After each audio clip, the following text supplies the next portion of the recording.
Episcopalians, Presbyterians, Methodists, Disciples of Christ, United Church of Christ. We're hemorrhaging numbers. Right. And if we're not hemorrhaging people, we're hemorrhaging clergy. And so it's just a perfect storm for that kind of thing, and part of the reason Jubilee exists the way that it exists is because we know, at least in our area, that we can't do this. We can't have a building and regular church times the way that we do here. It's not that it's bad, but in our context, it's not going to work. There's no future for it. There are no affirming churches in my county other than the one I currently attend, and it's just me and like 6 other elderly people. So Jubilee is basically the only LGBTQ plus affirming congregation or community in our whole county that is actively participating in our county. And so that, which intersects with a lot of the other stuff we do. So just out the gate, really Jubilee, just to sum up, is we're trying to cultivate a community of imagination and resistance.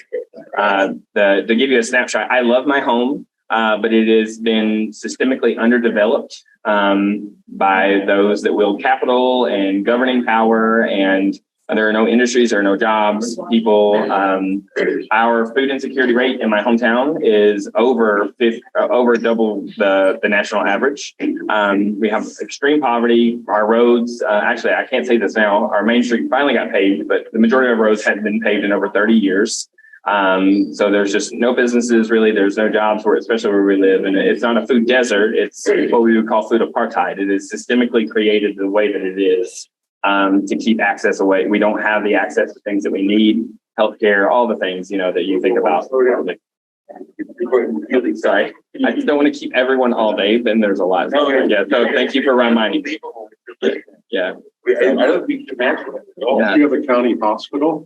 We do have a hospital, but I would not send the worst enemy there.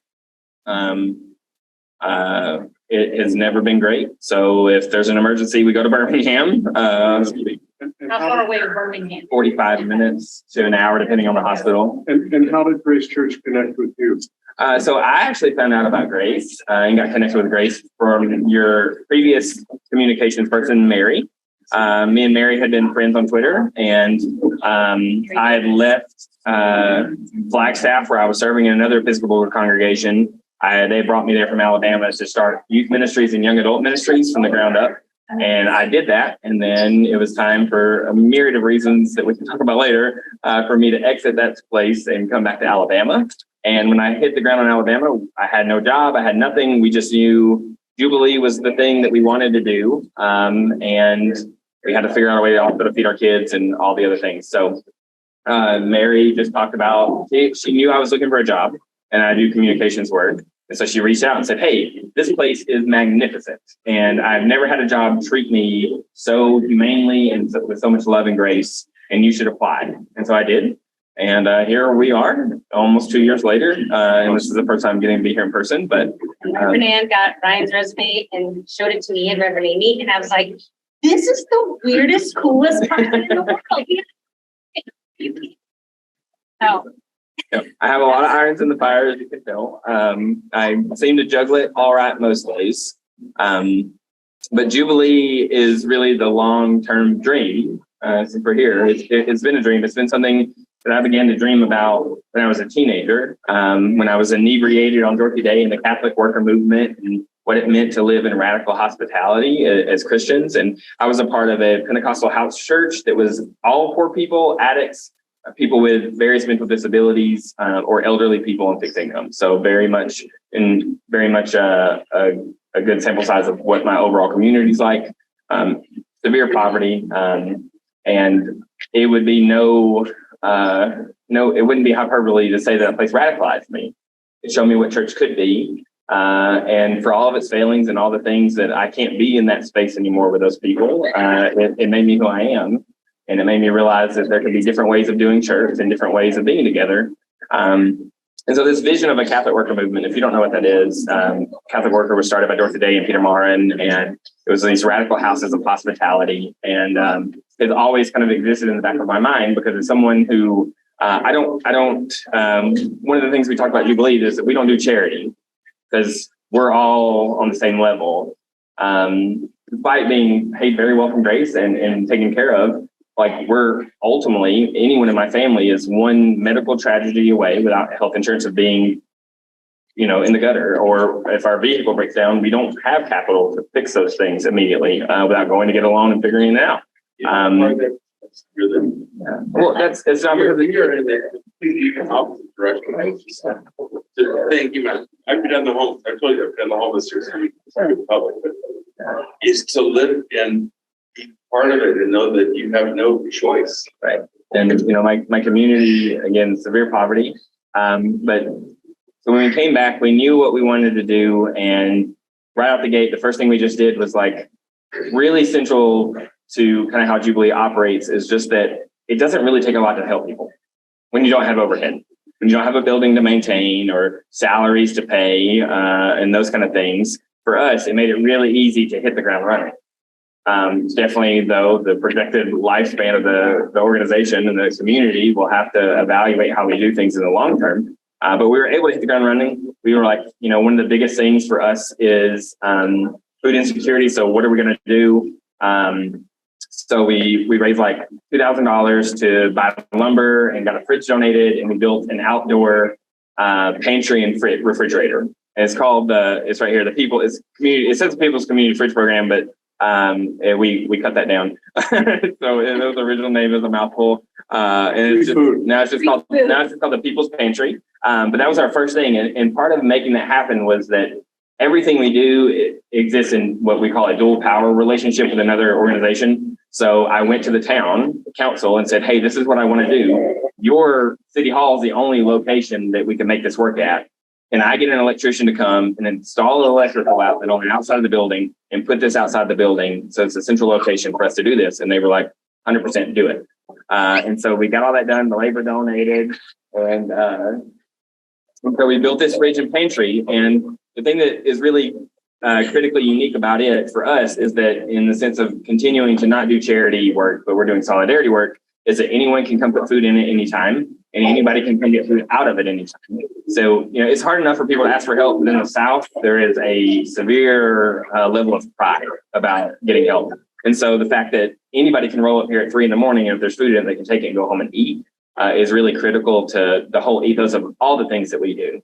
At one point, there was a local news organization that interviewed Ryan and asked him, well, how do you decide, like, how do you make sure nobody takes more than they should take, or how do you distribute this fairly and equally? And after like a 3-second pause, Ryan just said, we don't.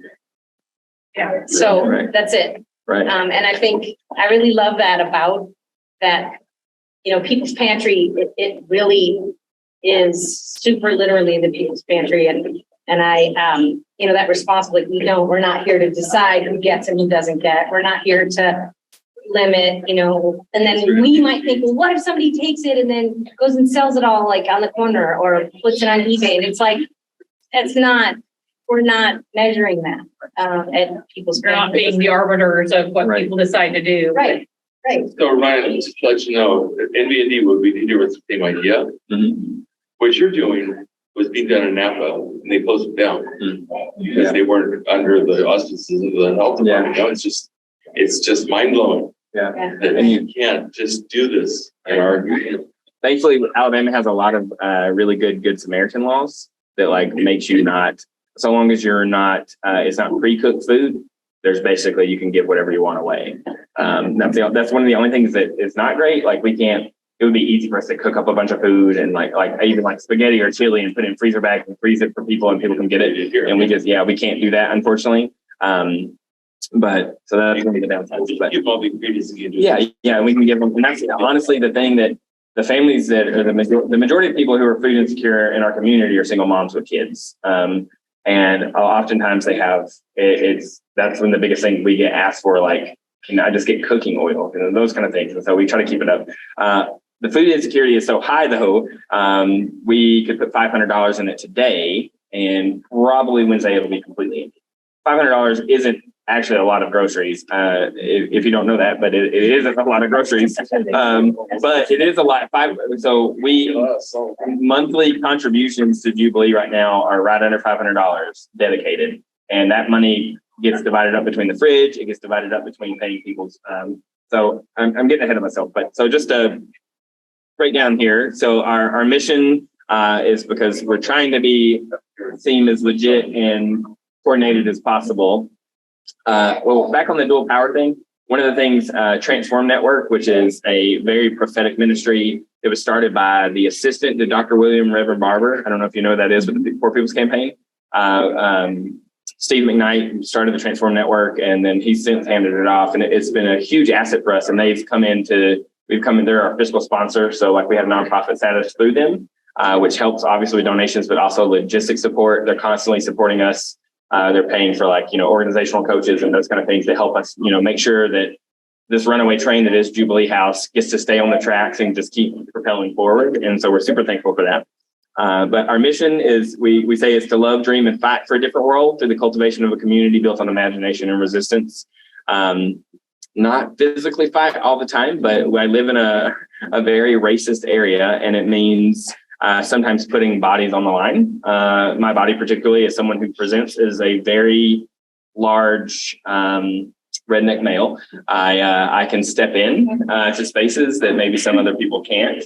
And I can kind of leverage that, throw my weight around a bit without ever actually having to physically fight. But it happens on a pretty consistent basis. Actually, last year on my birthday, I got punched in the face because of a neighbor having some issues with a young Black man in our community. And since then, though, we've been able to help him get his plumbing fixed. So it's been interesting to see how those things work. Yeah, and so our vision is to be a community of faith that organizes itself not around a set of creeds or dogmas, but instead around shared practices and values that spring forth from a commitment to the struggle for liberation against the evils of oppression, exploitation, and alienation through acts of solidarity and mutual aid. And that's a lot of word salad to just simply say that we are very open theologically and politically, and that what really binds us is the way that we act and what we value. And I can you can go on jubileehouse.co and see all those different practices and values if you want. There's a lot, and it breaks them down or whatever. So we practice transformation because we value imagination. We practice resistance because we value justice. We practice interdependence because we value belonging. We practice liberation because we value wholeness. And so there's all kinds of, further things you can kind of read in there. And just to sum it up, it's just that much of religion, particularly Christianity, particularly in my area of the world, is very complicit in systems of oppression and exploitation and the alienation of people. So Jubilee seeks to organize ourselves around practices and values that lead us into deeper love, life, and liberation together. One of the things politically, if you were to ask me flat out now where I stand, I'm very much in some form of anarcho-communist political ideology, right? Now, if I tell you that might immediately make you I don't know about this guy, right? But if I tell my neighbors that, it really builds automatic walls, right? So at the end of the day, my political ideology doesn't matter. My commitment to justice for my community is what matters, and what I value matters. And one of the things we've been so thankful for, because the South gets viewed, I've said some tough things about the world I live in, but the South gets viewed, particularly from outsiders, as, it needs to just fall off into the Atlantic Ocean. We need to get rid of it for what it does politically in the world. But it is a soil that is fertile for the work of mutual aid and interdependence. When we first got back, we had to dig 300 feet of sewage line just to get our house connected to the sewer system when we were going to do it by hand. And my neighbor, who is a very much opposite political ideology than me. I'm not making a value judgment on that or whatever, but very much in the extreme other end, saw what was happening, brought his tractor over, dug it in 20 minutes, and then helped us lay the pipe and go on about our world.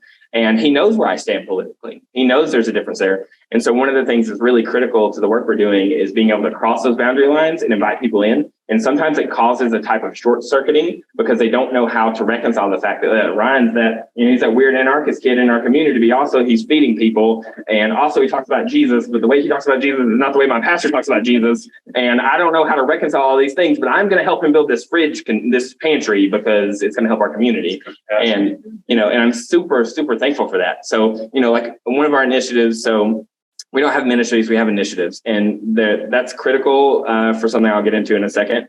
So we have a lot of initiatives going on, the People's Pantry being one. continuing in this project of dual power is that we have now been given 2.5, almost 3, almost 2 1/3 acres from the city that used to be a football field that we're turning into a farm. The front half will be community garden beds that after this first planting season, community members will just be able to get reserved for free. We'll provide seed, plants where they need. There'll be a space for community events and all kinds of other stuff. And the farm obviously will, it's a long-term project, but it will eventually be a place where so much of our food and things like that for our community will come from. And so that's called Reclamation Gardens because we're reclaiming this space in our community that has been abandoned. The football field has grown up. There's trees grown through it. And so we've been going through and cleaning it, preparing the soil and doing all the hard work to get there. So I called Ryan like 2 months ago and I was like, can you help me format this thing? And I FaceTimed him so we can see it. I'm like, what are you doing? And he's in a truck. I'm like, are you driving? Like, we can do this later. And then I said, what are you doing? He said, well, I'm just driving around picking up cinder blocks. He had like a truck full of cinder blocks that he collected from people all over wherever, Walker County, and was taking them to the reclamation garden to set beds. And I was like, oh, for real, we don't need to do this right now. But that's the other thing. I mean, I feel like that work is so kind of immediately critical. And when I call Ryan with like, how do I format this thing on our bulletin, he still picks up the phone. So I feel bad about that. No, you should. But I also just tell it because I mean, there was a lot of cinder blocks in that truck. No, I know, but it was just kind of just doing it all by hand and it's hard work and it takes time. So anyway, keep going. So our other initiative that we're very excited to finally get back going over the summer, we started, one of the long-term goals we had was to start a free store. If you don't know what that is, it's pretty simple. It's a store where everything's free. It functions basically like a thrift store, except everything's free. It is actually, I think, the first free stores were anarchist free stores in either San Francisco or San Diego. I don't remember the history there. But, this is one of those things where people come up and they're like, why are you doing it? And I'm not going to say like, oh, it's because I'm an anarchist and I think, you should be able to have whatever you need without having to buy it. But I am going to say, because it's equally as true, is that Jesus said, freely we receive, freely we must give. And immediately it makes a connection in our community. Like, you know what, you're right. There's something here I've not thought about. And so the free store, we did it as kind of a pop-up yard sale all through the summer and fall. And then we had to stop because of weather. And then we had to stop because we were getting so many donations, we couldn't keep them. It was just everywhere. We had them distributed to houses, their garages. Then finally, we worked up an agreement with the town again to turn our old high school, which has been shut down, take the library and turn it into the permanent location or semi-permanent location for the free store. Unfortunately, there was a major leak that they just got finished last week before I got here. And so next month, all of our energy for Jubilee is going into cleaning and painting and building shelves. So we can take the literally 2 classrooms full of donations we currently have that are stacked like as tall as me and put them into the free store and do a grand opening. And it'll run a couple Saturdays a month, just until we get more people involved. So all of these are falling under the Jubilee umbrella, is that what you're saying? Yes, sir. So that's sort of why you're describing it as a runaway train.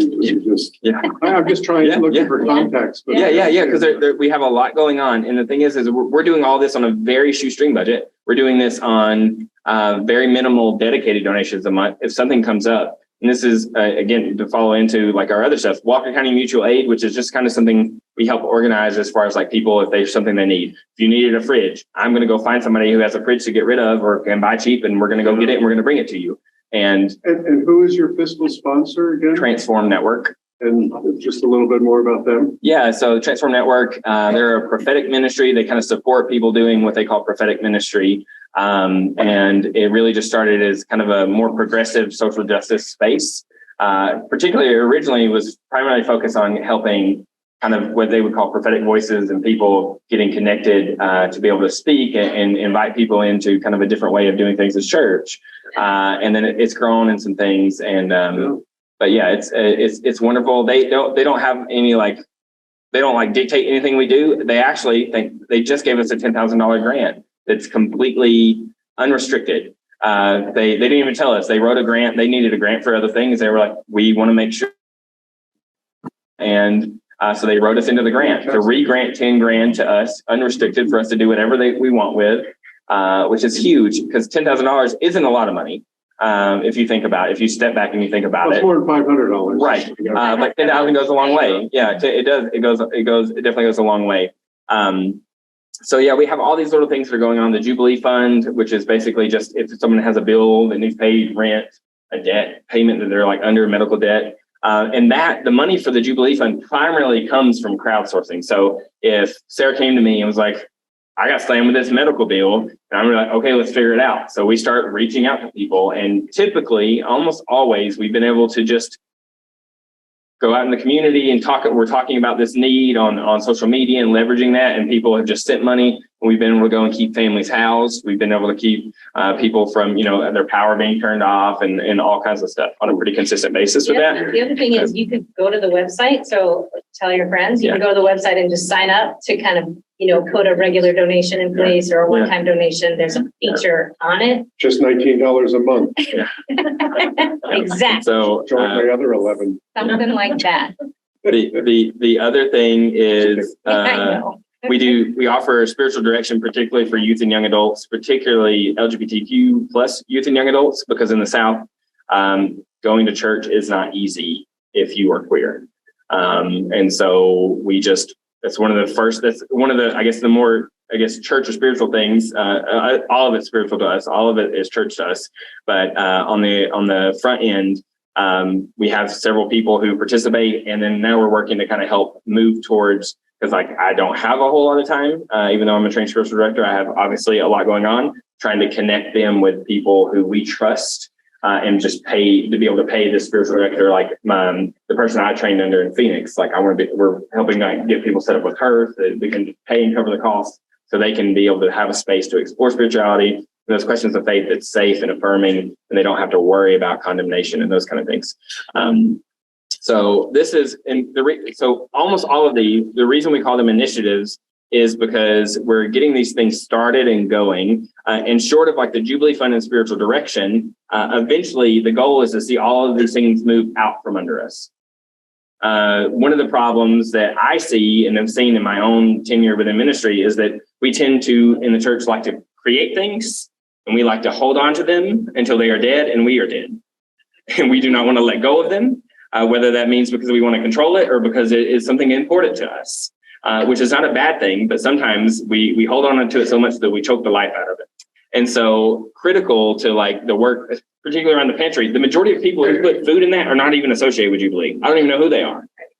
The people, I go and I check it and there's food in it. I don't know where it came from. And so the goal for that is to be able to, we're trying to beyond just Jubilee, we're trying to cultivate a space in our community where we can look around and say that it doesn't have to be this way. That a different world is possible, but we say a different Walker County is possible. That we can take care of one another, because no one's coming to Paris, Alabama to save us.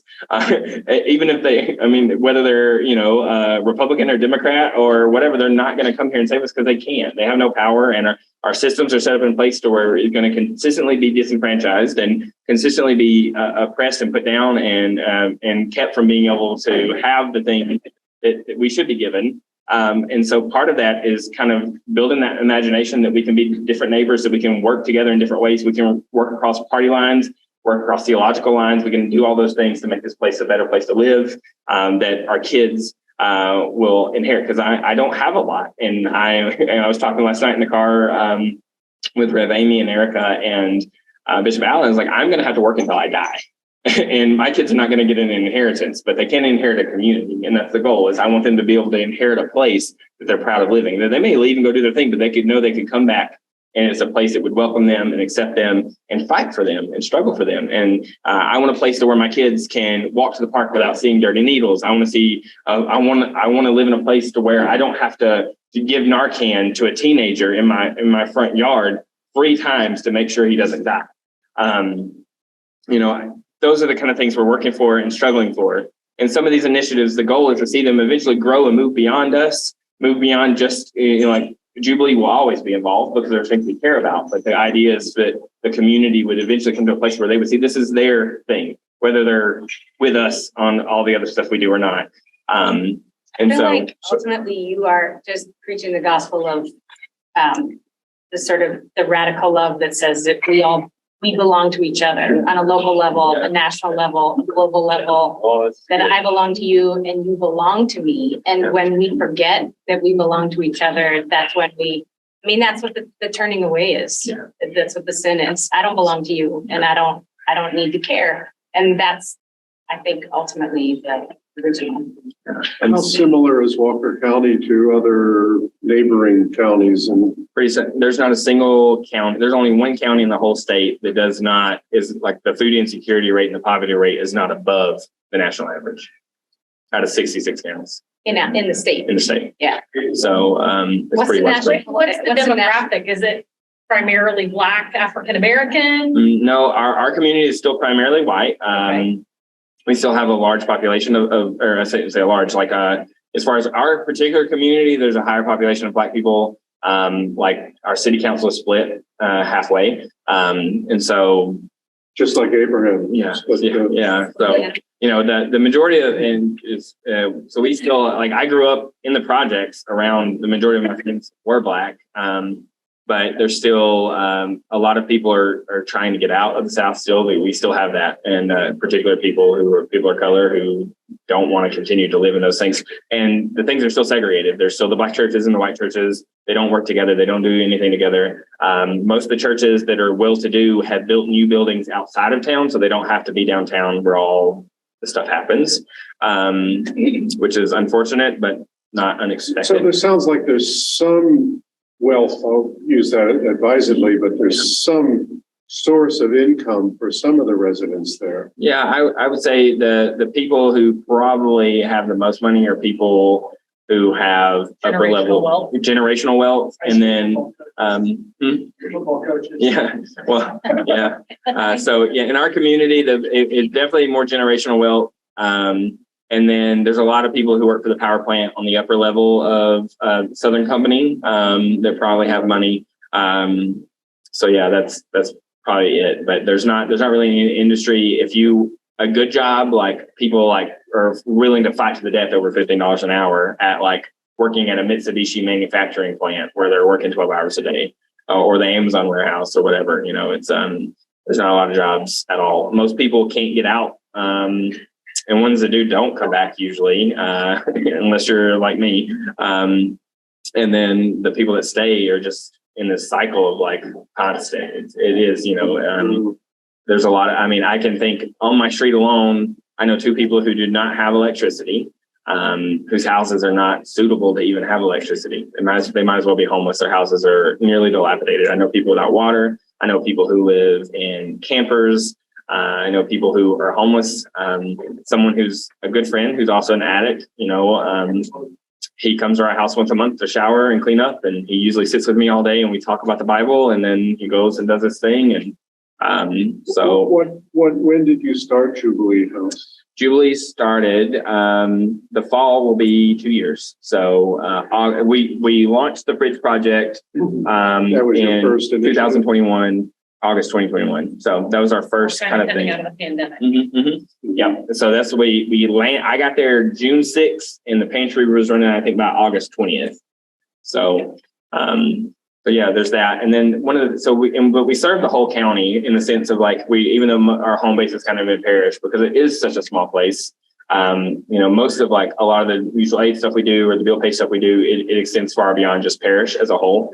The other thing that we're dealing with now, if you weren't here for Ash Wednesday, or maybe if you were, I didn't think I was going to be here. I was pretty certain I was going to be in jail. And that's not an exaggeration. That is a legitimate, like, we've had people at my house ever since I've left to kind of help watch over my family, because the sheriff's department has historically been corrupt in the most cliche movie small town cop way you could ever imagine.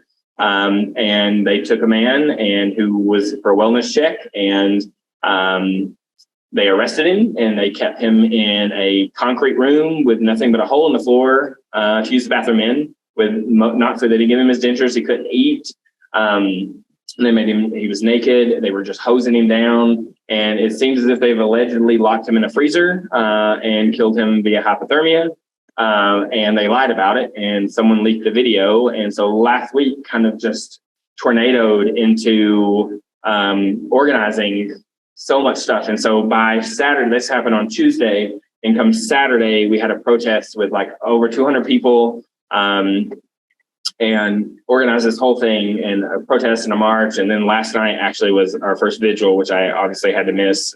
And so a lot of our efforts are going directly into that, and will be when I get back. Have they dismissed the police? No, well, nope. The family's filed a lawsuit. The FBI is investigating, and I am dedicated to being a thorn in the flesh to the county commission until something's done. And so one of the things we did, within that first week, we got nearly 2,500 signatures calling for both the resignation of the sheriff and everyone else who's involved indirectly or directly be put on unpaid administrative leave until the cases are settled. But the county commission has no control over those two things. But the two things the county does have control over is the fact that we are getting, the county's getting $2.5 million from opioid settlements. If you're outside the South, you might not know anything about it. Obviously, opioids have destroyed the country, but particularly the South. And now some of these pharmaceutical companies are being held accountable. And a lot of our small communities are getting, even like Parish, we just got our first check of $36,000, which is a lot for a little bitty town of 1,200 people. So the county is getting $2.5 million, and they're not talking to the community about it at all. And so, of course, this is naturally one of the things. So we went to the county commission. They wouldn't let us on the agenda, but they had to give us 3 minutes. And so I was able to get up with 73 pages of signatures and demand that they take that money and use it to begin a non-police operated medical response unit that will respond to all things of wellness checks and potential overdoses and those kind of things, and medical distress, along with creating a citizens ran oversight committee for the sheriff's department.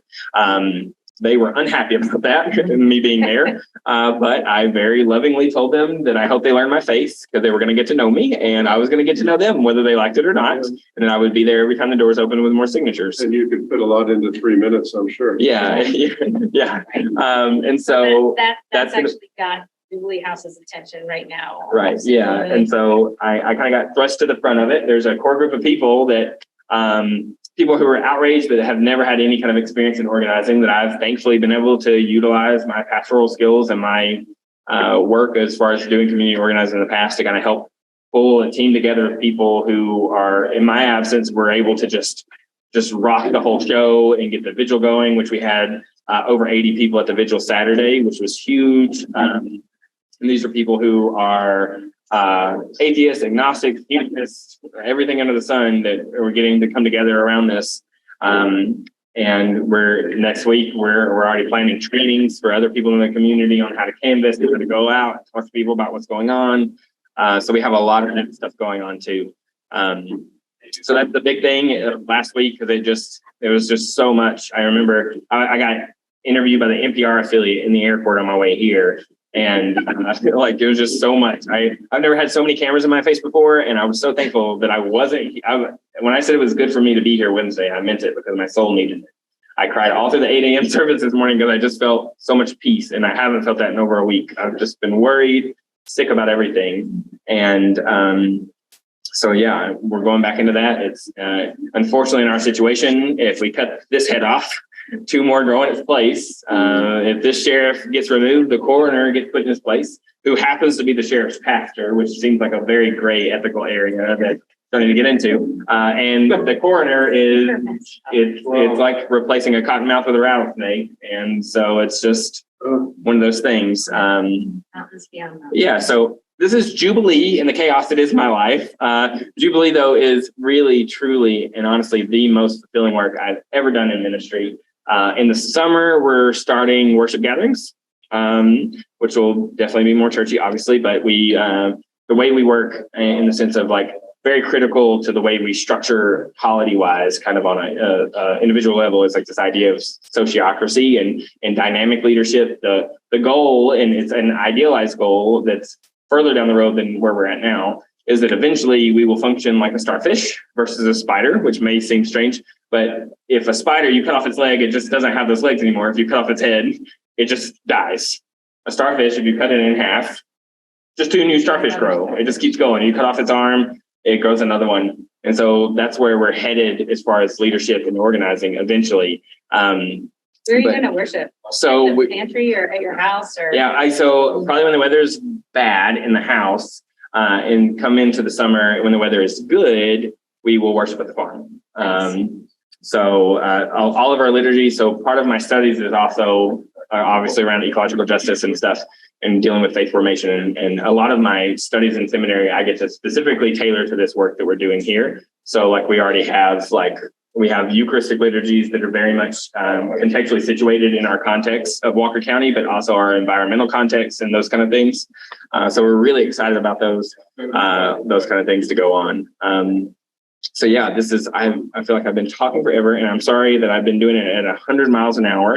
I just wanted to make sure I covered all the things, One of the things is like core, Dr. James Cone, who's like the father of liberation theology and Black liberation theology. He said, if the church is to remain relevant, it must make a decisive break against the systems of power and destruction in the world.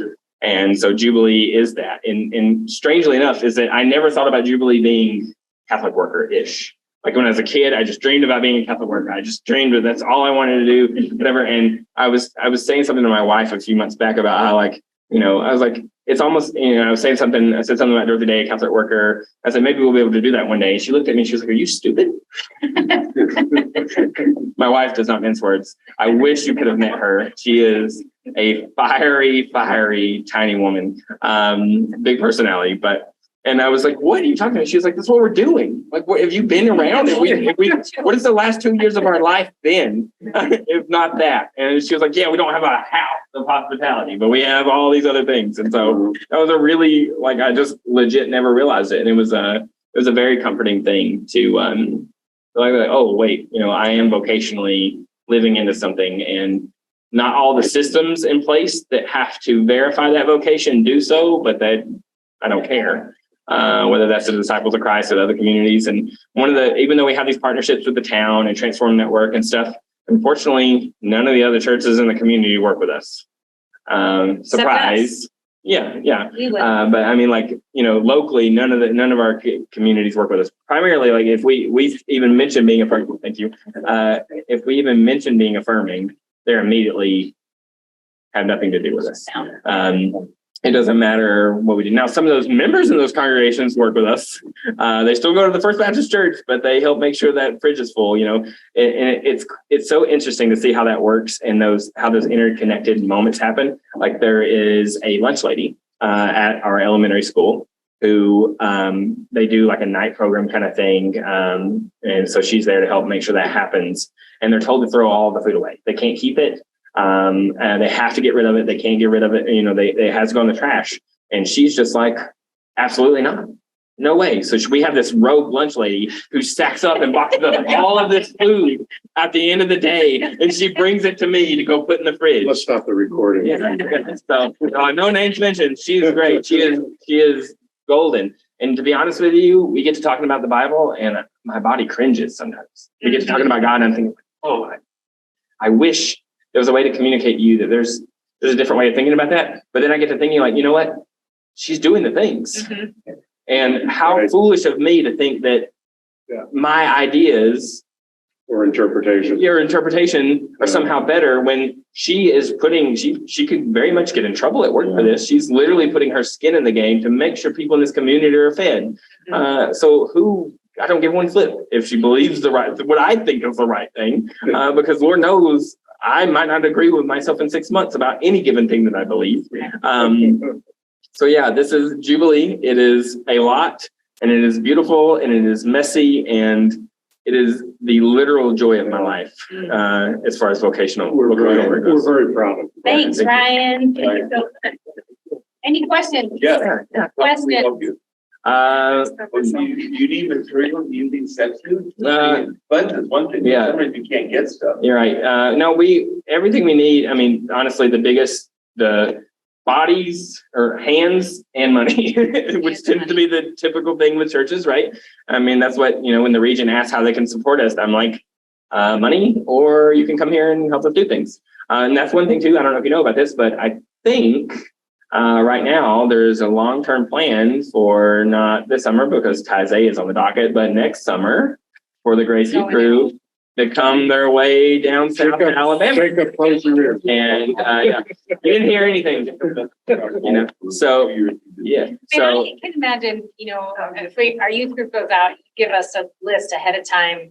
We bring our hands and whatever we can stuff in our suitcases and we get right to work. I can also imagine, groups of adults going out with their skill sets. I mean, this church, the skill sets of the regular members is just, it's phenomenal. I mean, I've never seen anything like it. And so also kind of want to start planting seeds. Like, it's not just the youth that maybe want to come. I mean, there's a lot of skills that people have here that might be good to know. And that's also, like, as far as this Sarah, like part of my work around the formation and garden stuff is like, I had to do a big project. It was like 30 pages. I basically created a retreat that was all orchestrated around helping people.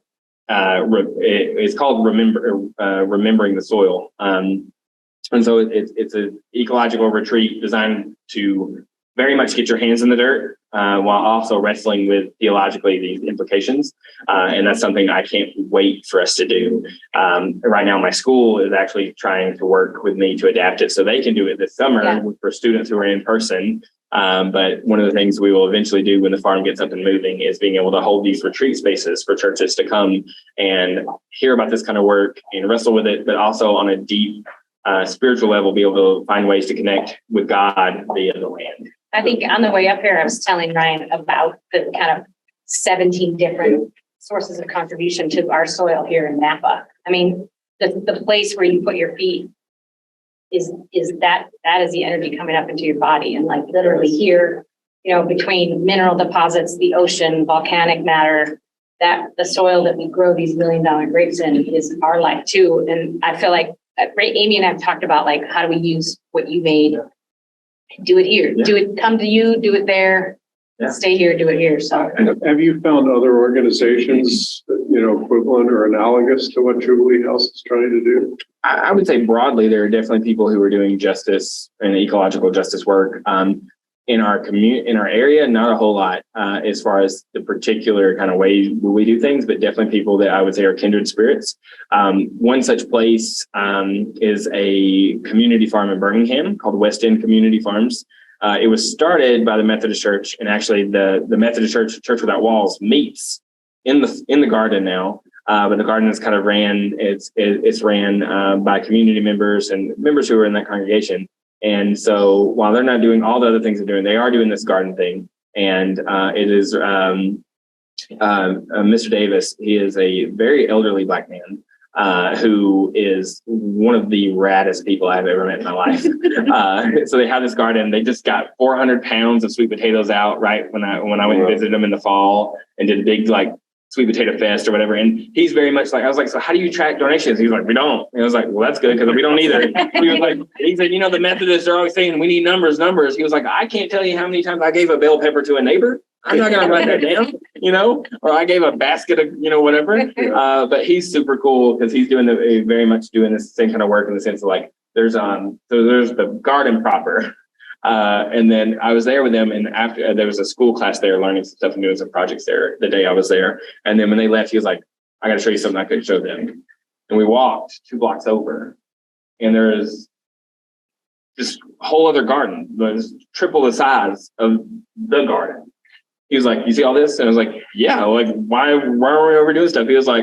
He said, we keep this one on down low. And I was like, what do you mean? He was like, well, this is all developer property and they don't ever do anything with it. And they just let it stay grown up and people throw trash out there. He said, so I decided I was going to clean it up and we were going to plant all our turnips. He said, you know what? It's almost harvest time. What are they going to do? Come dig them up for us? That would be great. And so he's just like, yeah, he just leaks the love of God. And he's just like, what are they going to do? They're going to come down here? No. You know why? Because all of our neighbors want it. They're like, yes, we can't wait for turnips. We want turnip greens. We need a fest. Every time they have a big bulk of anything, they're like, we need to have a cook-off. And turnip greens are obviously a big primary staple from where I live. So, but yeah, if you go to the website, you can find out all the things I said and some. I would love to have you maybe sit in on one of our outreach meetings. Maybe you could talk for a few minutes, and a couple of us are here, but there's several more.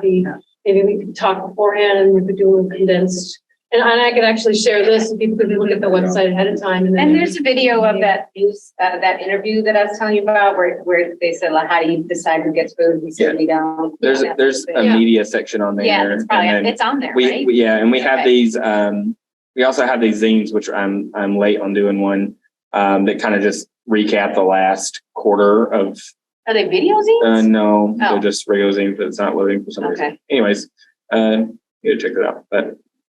So I'll be in touch and Yeah, yeah. yeah, I would love that. I have to go. I'm gonna be in Napa shortly, but anyway, thank you. I'll Thank be- you so much. talk about how Here. you- There it is. Oh, yeah, So, I don't- there it is. But yeah, so we do, obviously it's land centered, but we do these zines that talk like, this is the front end of the property, where the community garden beds are gonna be. This was me and Sarah, we're talking about getting blocks and stuff. Blocks. You know, and, these are 2 bags of seeds that somebody in our community dumpster dived to go get because, the Tractor Supply just threw literally boxes of seeds away. And that's all she could get before somebody caught her. Yeah. And so, yeah, so we do, and this always has like prayers and stuff in it too, and recommendations, just those kind of things. That Yeah, was, so those zines are a good place to get, if you'd rather learn, Yeah. like your pictures, there's a ton of that in there. Yeah. Did you and Jordan take all those pictures? yeah. Yep. And so, yeah, that Yeah. is Jubilee. When I did this event, Jubilee Garden Church, which was about 6-9 months ago, we found a lot of the companies I was dealing with that had they have a reserve of supplies they donate. Mhm. And it was huge. I think I told you, we had cases of toilet paper towel for all free. Do you want me to look into that and send those over to you? Yeah, that would be That wonderful. help you, 'cause Yeah, they're- yeah. They do this on purpose. Yeah, So yeah. and then also seeds. Do you care what kind of seeds you No, anything we can get, we can Tons of probably seeds, grow. all And, sorts. So- yeah, so and we, they're just- it is very fertile soil where we live. I always joke that it feels like we can just, well, I say this, I'm always perpetually worried about the health of the soil, and I'm looking at numbers and what do we need to do and this and this. And my wife is just out here just like, she's just throwing seeds. And all of a sudden we got like 9-foot tall okra plants and literally hundreds of sweet potatoes that we just now finished eating from when we harvested them in the fall. But Joanne Appleseed. yeah, you know what's crazy? She used to kill everything. And then she had a bunch of houseplants when we were in Alabama, and they died. And I'd buy her more and they would die. And then we moved to Arizona, and she was like, I'm going to grow tomatoes in our apartment. And I'm like, that doesn't make any sense. And so she did it. She built a little indoor photo, Tron, indoor house plant. It had a whole tomato, but a whole tomato plant. And then we came back home, and our property, I don't have pictures up on here, but we have a greenhouse we built out of trampolines, the frames of trampolines. And so that was our big summer project. It's a big 24 by 14 greenhouse, the hoop house that we built out of all reclaimed stuff other than the attic fan that we use for ventilation. So when we do that, actually, the last thing I did before I came here Monday was we felled a bunch of trees to build a tree house. And I took those trees, they're trees like this big, and we built a bunch of flower beds in the front end of our property that go and help promote pollinators and stuff. So that was I was trying to do something with my wife before I left, and I was going to be gone for a week. So that was something she would. She is a project love language person. So we're always out there. It seems like in the dirt. And How long you're going to be here? I mean, Even Monday. I'm leaving in the morning. Tomorrow Yeah. morning. So myself, where you flying out? Oakland to Denver to Birmingham. But I've got to go and take load. No, I'm taking him. Okay, all right. Yeah, thank you very much. So, Okay. But if you ever do get to come to Alabama, come in the summer. Particularly, it's the worst. It's the worst. If you're going to come see me, at least, come in July so we can pick blackberries, because I don't think I ever knew how to pray until I started picking blackberries. And They're little buggers. I was telling Amy, I was like, I can't wait for the blackberries to be back, because I feel like there's a whole different level of contemplation, care and I tenderness. forage for blackberries too. Yeah, we got them all over. Boy, you got gloves and snips, and you're just pruning around and then pulling them out. Yeah. And so it's they let you know. awesome. Thank you so much. Yeah, thank you, Ryan, for all of this. I think y'all, I'm truly, it is truly a good thing for me to be here this week. Very You have no idea inspirational. Thank you so much. how much it just rejuvenated my spirit being here with all of you this week. So So on a super practical Grace Church level, when people are like, I'm like, oh, you gotta send that to Ryan. You're like, who's Ryan? So now you Yeah, we know. know, right? I love it. Yeah. Great. I'm from the South, so, oh, you know, I'm from North Carolina. My dad's from Jackson. He's from Newton, Mississippi. okay, cool. Which is like right outside of Jackson, which we've all been seeing on the news because their whole water system has failed. Yeah. So, Yeah. All right. Well, you can move to Alabama and not have any water. I mean, you know. Yeah. or that. Or Yeah. that, yeah, or that.